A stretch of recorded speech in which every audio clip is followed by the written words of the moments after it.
ଆଜି ରାତିରେ ବିଛଣାରେ ଶୋଇକି ଏହି ଗୋଟିଏ ମନ୍ତ୍ରକୁ 3 ଥର ପଢ଼ି ଦିଅନ୍ତୁ। ଗ୍ୟାରେଣ୍ଟି ଦେଉଛି ସେ ନାରୀ ନିଜେ ତୁମ ପାଖକୁ ଆସିବ, ଯାହା ଚାହିଁବେ ତାହା କରିବ। ହଁ ଫ୍ରେଣ୍ଡସ୍, ଯଦି ଆପଣ କେଉଁ ଝିଅ ବା ବିବାହିତା ନାରୀକୁ ମନେ ମନେ ଭଲ ପାଉଛନ୍ତି, ତାର ସୁନ୍ଦରତାକୁ ଦେଖି ତା ଆଡ଼କୁ ଆକର୍ଷିତ ହେଉଛନ୍ତି, ତାକୁ ପଟେଇ ତାଠାରୁ ନିଜର ମନ ମୁତାବକ କାମ ହାସଲ କରିବାକୁ ଚାହୁଁଛନ୍ତି, ତେବେ ଆଜି ରାତିରେ ବିଛଣାରେ ଶୋଇକି ଏହି ଗୋଟିଏ ମନ୍ତ୍ର 3 ଥର ପଢ଼ି ଦିଅନ୍ତୁ। ଗ୍ୟାରେଣ୍ଟି ଦେଉଛି ସେ ଝିଅ ବା ବିବାହିତା ନାରୀ ନିଜେ ତୁମ ପାଖକୁ ଆସିବ, ଯାହା ଚାହିଁବେ ତାହା କରିବ। କୌଣସି ପ୍ରକାର ବାଧା ଦେବ ନାହିଁ। ଏହି ବଶୀକରଣ ସାହାଯ୍ୟରେ ଆପଣ ଶାଶୁ, ନଣନ୍ଦ, ଦିଅର, ଭାଉଜ କାହାକୁ ବି ନିଜ ବଶରେ କରିପାରିବେ। ତାଠାରୁ ନିଜର ମନ ମୁତାବକ କାମ ହାସଲ କରିପାରିବେ।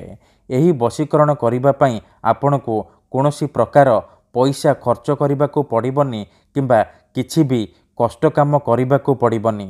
କେବଳ ଯେତେବେଳେ ଆପଣ ରାତିରେ ଶୋଇବା ପାଇଁ ଯିବେ, ମୁଁ ଆପଣଙ୍କୁ ଗୋଟିଏ ମନ୍ତ୍ର କହୁଛି, ଏହି ମନ୍ତ୍ରକୁ ଆପଣ 3 ଥର ପଢ଼ିଦେବେ। ତାପରେ ଦେଖିବେ କିପରି ସେହି ସମୟଠାରୁ ସେ ଝିଅ ହେଉ ବା ବିବାହିତା ନାରୀ ଆପଣଙ୍କ ଆଡ଼କୁ ଆକର୍ଷିତ ହେବାକୁ ଲାଗିବ। ନିଜେ ଆପଣଙ୍କ ପାଖକୁ ଆସିବ, ଯାହା ଚାହିଁବେ ତାହା କରିବ। କୌଣସି ପ୍ରକାର ବାଧା ଦେବ ନାହିଁ। ନମସ୍କାର ଫ୍ରେଣ୍ଡସ୍, ଆମର ଚ୍ୟାନେଲକୁ ଆପଣମାନଙ୍କୁ ସ୍ୱାଗତ। ଯଦି ଆପଣ ନିଜ ପସନ୍ଦର ଝିଅ ବା ବିବାହିତା ନାରୀକୁ ପଟେଇବାକୁ ଚାହୁଁଛନ୍ତି, ତାଠାରୁ ନିଜର ମନ ଚାହୁଁଥିବା କାମ ହାସଲ କରିବାକୁ ଚାହୁଁଛନ୍ତି, ତେବେ ଆଜିର ଏହି ଭିଡ଼ିଓଟିକୁ ମୂଳରୁ ଶେଷ ପର୍ଯ୍ୟନ୍ତ ପୁରା ଧ୍ୟାନ ସହିତ ଦେଖିବେ। କାହିଁକି ନା ଆଜିର ଏହି ଭିଡ଼ିଓଟିରେ ମୁଁ ଆପଣଙ୍କୁ ଶିଖେଇବି ଝିଅ ପଟେଇବା ପାଇଁ ବଶୀକରଣ ମନ୍ତ୍ର, ନାରୀ ମୋହିନୀ ବଶୀକରଣ ମନ୍ତ୍ର। ଏହି ବଶୀକରଣ ମନ୍ତ୍ର ଦୁନିଆର ସବୁଠାରୁ ସହଜ କିନ୍ତୁ ମହାଶକ୍ତିଶାଳୀ ବଶୀକରଣ ମନ୍ତ୍ର। ଏହାର ପ୍ରୟୋଗ କେବେ ବି ଖାଲି ଯାଇନି। ଯିଏ ବି ଏହାକୁ କରିଛି 100ରୁ 100% ସଫଳ ହେଇଛି।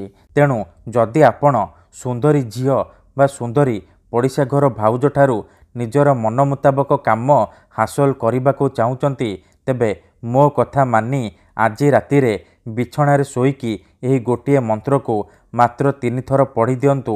ତାପରେ ଦେଖିବେ କିପରି ସେ ଝିଅ ବା ଭାଉଜ ତୁମ ପାଖକୁ ଆସିବା ପାଇଁ ବାଧ୍ୟ ହେବ, ଯାହା ଚାହିଁବେ ତାହା କରିବ। ତେବେ ଏହି ବଶୀକରଣ ଆପଣ କିପରି କରିବେ, କେମିତି କରିବେ, ଏହାର ପ୍ରୟୋଗ ବିଧି କ'ଣ, ମୁଁ ଆପଣଙ୍କୁ ଶିଖେଇବି। ଜାଣିବା ପାଇଁ ଭିଡ଼ିଓଟିକୁ ମୂଳରୁ ଶେଷ ପର୍ଯ୍ୟନ୍ତ ପୁରା ଧ୍ୟାନ ସହିତ ଦେଖିବେ। ବିଧିଟି ଜାଣିବା ପୂର୍ବରୁ ଯଦି ଆପଣ ଆମ ଚ୍ୟାନେଲକୁ ନୂଆ ଆସିଛନ୍ତି, ତେବେ ଦୟାକରି ଚ୍ୟାନେଲକୁ ସବସ୍କ୍ରାଇବ୍ କରି ପାଖରେ ଥିବା ବେଲ୍ ଆଇକନ୍କୁ ମଧ୍ୟ ଦବାଇ ଦିଅନ୍ତୁ, ଯାହାଦ୍ୱାରା ଆମେ ଯେଉଁ ବି ଭିଡ଼ିଓ ଅପଲୋଡ଼ କରିବୁ ସର୍ବପ୍ରଥମେ ଆପଣ ଦେଖିପାରିବେ ଆଉ ତାର ଲାଭ ପାଇପାରିବେ। ତେବେ ଚାଲନ୍ତୁ ଜାଣିବା ଏହି ବଶୀକରଣ ଆପଣ କିପରି କରିବେ। ମନେ ରଖନ୍ତୁ, ଏହି ବଶୀକରଣ ବିଧିକୁ ଆପଣ କେଉଁ ବି ଦିନ କରିପାରିବେ, କିନ୍ତୁ ଯେବେ ବି କରିବେ ରାତିରେ ଶୋଇବା ପୂର୍ବରୁ କରିବେ। ବିଧିଟି କରିବା ପୂର୍ବରୁ ଭଲ ଭାବରେ ହାତ ଗୋଡ଼ ଧୋଇକି ସଫା ବସ୍ତ୍ର ପିନ୍ଧିକି ନିଜର ବିଛଣା ଉପରେ ପୂର୍ବ ଦିଗକୁ ମୁଣ୍ଡ କରିକି ଶୋଇପଡ଼ିବେ। ତାପରେ ନିଜର ଡାହାଣ ହାତକୁ ଛାତି ଉପରେ ରଖିବେ ଆଉ ଆଖି ବନ୍ଦ କରିକି ସେଇ ଝିଅ ବା ନାରୀକୁ ମନେ ମନେ ଭାବିବେ। ତାର ମୁହଁକୁ ନିଜ ମନରେ ଭାବିବେ।